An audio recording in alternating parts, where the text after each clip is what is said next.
The only way to do a proper repair job on any stained glass window is to remove it from its sash or its frame. You need to be able to lay the panel perfectly flat on a level surface to do your work. Most of the time you're going to have to remove your panel out of a doorway that has wood moldings around it. Now, every window can come out of the opening that it's installed into. Nobody ever built a door around a piece of glass. But you may have to check out both the outside and the inside and maybe chip away a little bit of the old paint to see exactly how your panel is held in place. Once you start to remove your window, there's a few steps that can save you a lot of problems later on. First of all, mark the top of your window with top. If you're doing a window that's a series of diamond designs, turning the panel over upside down can be real easy to do. So label the top of your window so you know how to reinstall it. Then when you remove the wood moldings, label those with exactly where they go back together. Because most of the old moldings around windows were all custom fit, and you need to put them back in place exactly the same way that you took them out. Taking the time to do these little steps along the way is really going to save you a lot of heartbreak later on. Once you've removed your window from its sash, you want to be sure that you measure how large the panel is and measure the opening. Generally, when a window is bowed like the one we're working on today, it's because the window was forced into a doorway that was either too small for it or the wood has shrunk over the years, making the panel have to bow as it expanded with the heat. So we're going to be sure that when we finish repairing this window, it's the right size to go back into that opening comfortably so it won't start to bow again.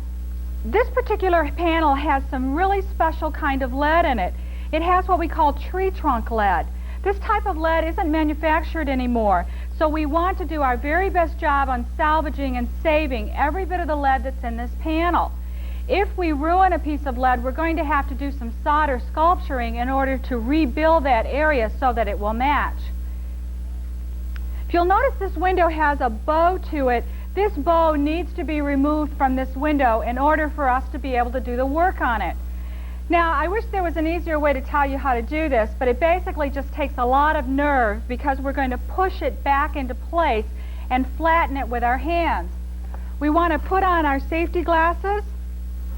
We want to make sure and check around the window to be sure that none of the lead came areas have let the glass slip out, because if the glass is slipping out of the channel, trying to force it back in could be real difficult at this time. Before I try to push this window down, I'm going to put on a pair of gloves to protect my hands in case the glass breaks underneath it. Now, you want to make sure that your panel is laying on a nice, smooth, flat surface so that when you push it down, there's nothing underneath it. And we're just gently going to take our time and push this panel back flat. We're going to work our way around the panel. Now, I'm not pushing very hard.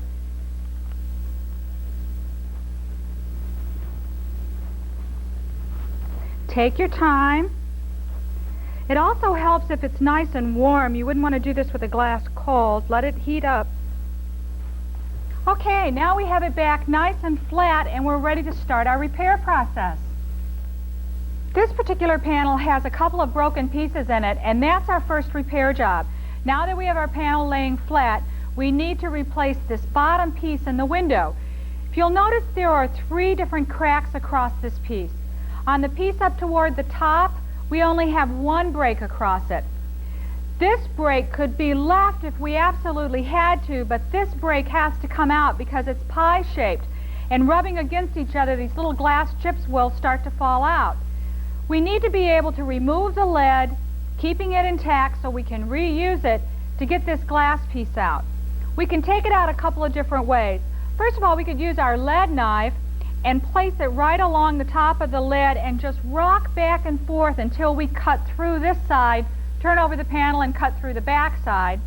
Or we can use a Dremel, which is just a handheld little drill with a cutoff blade in it that will let me cut right through the lead. Let's take it out that way because it's much faster and it's easier to do it that way.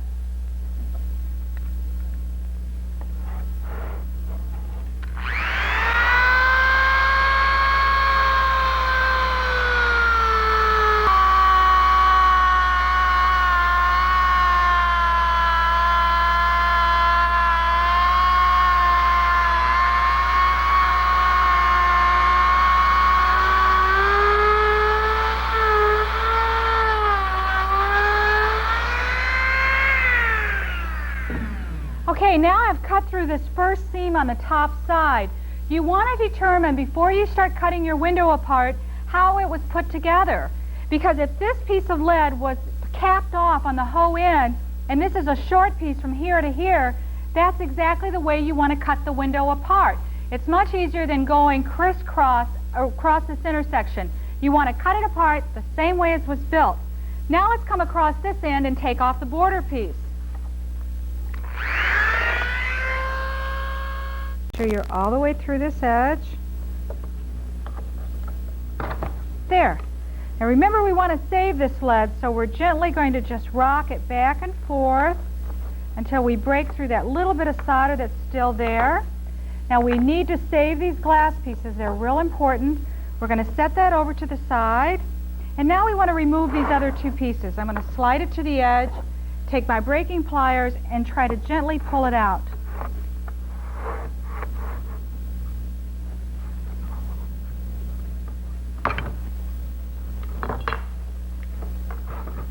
The other side.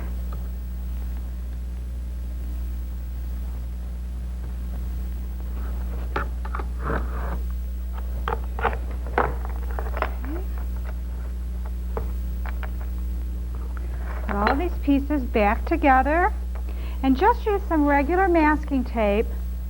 Tape across them. Turn it over and let's tape the other side. And this is going to be our piece that we use to make our pattern out of. It's real easy. I'll show you how to do it. Doing repair work can get to be really messy, but I want to caution you, we're working with old lead and cement dust here. We don't want to be taking our bench brush and just sweeping all this dust into the air. First of all, it's a good idea if you wear a respirator during this whole process. And second, use a damp cloth to brush your area away. This way it'll keep the dust down and you won't be breathing all of this old stuff. I'm going to lay my glass piece right down on top of my glass. Then using my Sharpie pen, I'm going to trace around the edge of it. Now when I trace around the edge, you're going to notice that my pen stays away from the glass edge about 1/16 of an inch. That means when I cut this glass out, I want to consider that and take that into allowance.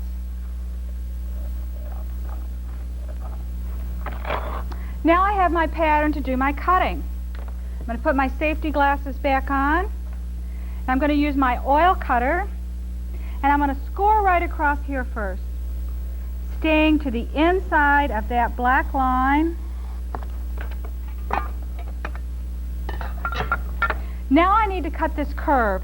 I'm going to start by just making a gentle little cut like that. Using my breaking pliers, I'm going to start that run right at this edge. I'm going to go over here and start it at that side and lift that piece out. Now I'm going to come back into my window and I'm going to cut another small little moon-shaped piece. Start the run again, go to the other end, work it out. And now I'm going to make the cut that I really want, staying to the inside of that black line all the way around. Now don't be trying to use an inexpensive glass cutter for this process. Use a good oil cutter. It'll make cutting glass a lot easier. See how nice that came out? Now let's finish up with this line. Always make sure this surface is clean. You would want to lay it down on top of some cement chunks and crack it. I'm going to come along this side. And now we have our piece all cut out and we're ready to put it into our window. Now I want to take a lathe gun and I want to clean out any little cement particles that were left behind that didn't come off with the glass. I'm just going to clean this area out.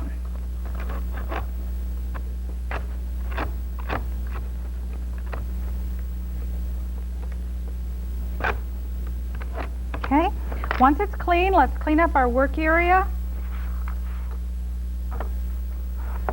Put it up in the right angle and let's put our glass piece in. We're just going to fit it right up into the channel. It should fit absolutely perfect because we cut it from the piece that came out of there.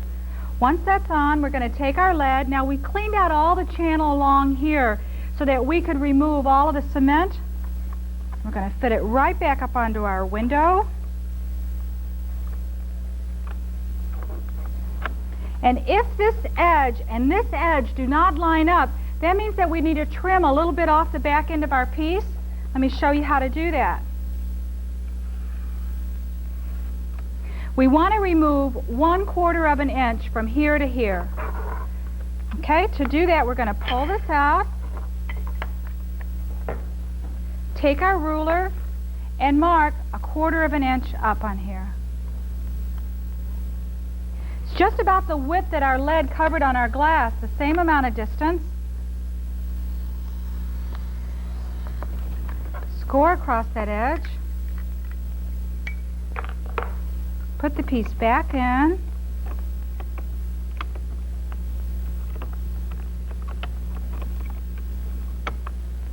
There we go. Take our lead cane, put it back on our window. Okay, now we're exactly the same length, so we know our panel will fit. I'm going to hold this in place with horseshoe nails.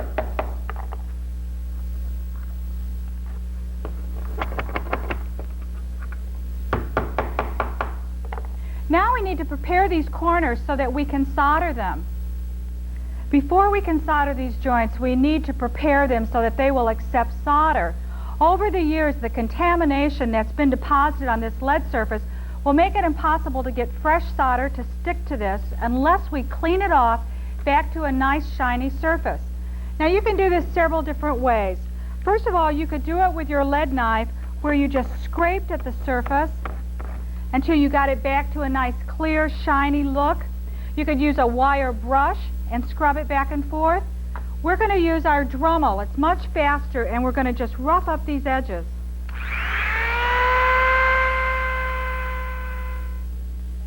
Now generally you see me work with a much smaller tip on this Unger iron, but this is really going to cover a lot more distance for me. Take this can-fill solder and just play it right in that little groove. See that little crack that we have left? That's from where we took out the lead cutting the window apart. We're going to fill that area in first, flux this, and now come back and just solder it solid. Hold it down.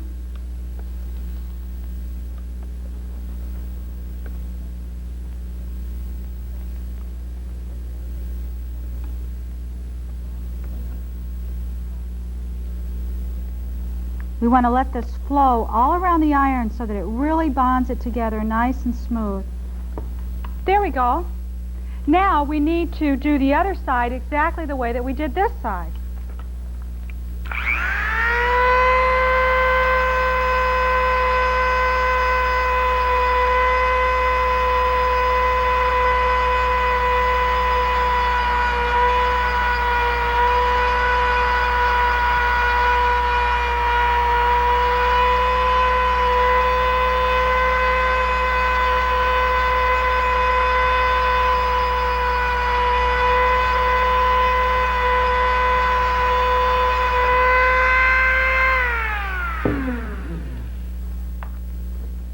Flux again. Let's come in here and fill in this space. Now we're going to turn it over and do the back side exactly like we did the front side. When we take these nails out and we put our square up there, you can see that we're perfectly even along this line, and we know that our window is square. Let's turn it over and solder the back side. Working along with Vicki each week is lots of fun, but if there are certain glass techniques... Here. 2, we want to stop the glass from rattling. And 3, to make it airtight and waterproof once again. Before we get ready to cement, though, we want to go around with our foil mate and roll down any of the lead cames that we've worked with during our glass repair. We're just going to put this along the edge and then just roller it along the edge. See how that rolls that right down?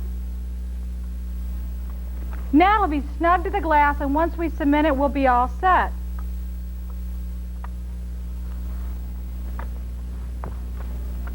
Check around your panel, make sure that there's not any other areas that need that kind of attention, and we'll be ready to start cementing.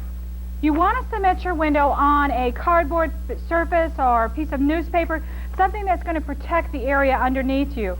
Now this is a messy job. If you thought we had gotten dirty before, just wait. You might even want to do this outside. That's my favorite place. It's like on a picnic table covered with newspapers. Then I've got good ventilation. If you're doing this inside, you want to be sure that you wear a respirator while you're doing this job, because when we're working around on the lead cames, little lead fibers can get into the air and you can breathe those in. So you want to be sure you wear a respirator during this process or do it outside. My cement formula is one that I mix up myself. It has turpentine and linseed oil, whiting, and plaster of Paris in it. And we've mixed it up to the consistency of pancake batter. Now you want to use an old container for this because you're not going to want to try to clean this out. You want to throw it away afterwards. I'm going to put on some plastic gloves. An apron's a good idea too. You can tell it's going to be messy. I'm preparing you for that, huh? Okay, let's put this on. And we're just going to pour this out across our window. Now I'm going to use just a natural brush. It has soft bristles. It's not plastic. It's just natural, like a nail brush. And I'm going to work around this window, working this cement down and underneath each one of the edges of the cames, going over the old part as well as the new pieces. Once I get to this stage, I'm going to rake off the excess with my brush. And I'm going to take some more whiting. Now this is chalk dust, and I'm going to sprinkle it out across my window. Take that same dirty brush and go around in a circular motion. Now this is going to start speeding up the drying process. Once I'm through with this window, it has to lay perfectly flat for at least 24 hours. If it was a larger window, let it lay even longer.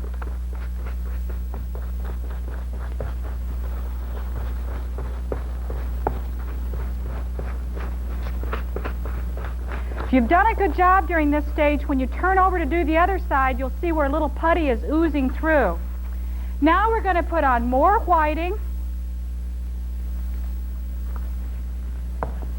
Take a clean brush and start to really put some elbow grease into that.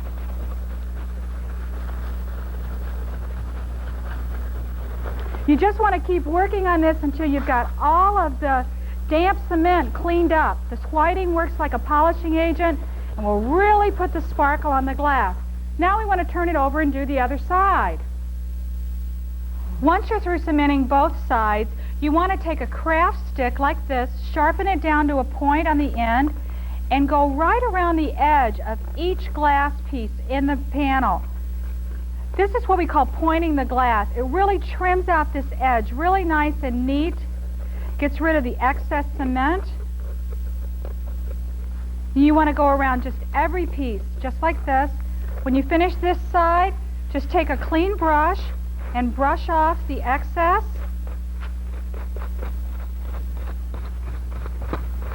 Flip it over and do exactly the same thing to the other side. Now we need to make sure that our corners are the same color as the lead came and as the old solder joints. I want to show you a way that you won't have to wait 60 years to make them that color. We're going to use patina to do that. Now this is an antique gray patina, so it'll match just perfect. We're going to pour a little bit of it into the lid of our jar. We don't want to ever dip into our patinas. We'll weaken them down that way. And I'm just going to use a Q-tip, dip it into the lid, and come over and color that joint. See how that's darkened it right up? It's going to make it the same color as our lead came, and no one will be able to tell that we repaired this window. Now we would want to flip it over and patina the back two joints as well. Let it lay flat and dry for 24 hours. Then we're going to reinstall it into our door and put our wood moldings back up. It's as simple as that. I think this whole panel turned out pretty nice. My neighbor's going to be real pleased. I want you to keep in mind that the things that we have learned today deal with repairing your own stained glass window. We're not talking about restoration techniques where we're restoring antique panels. Those are better left to the professionals who know exactly what they're doing. I hope you've enjoyed learning how to repair a window today, and the next time someone makes you an offer that you can't refuse on an old window that needs a little work, you'll consider taking on the challenge. Thanks a lot. I hope to see you again real soon.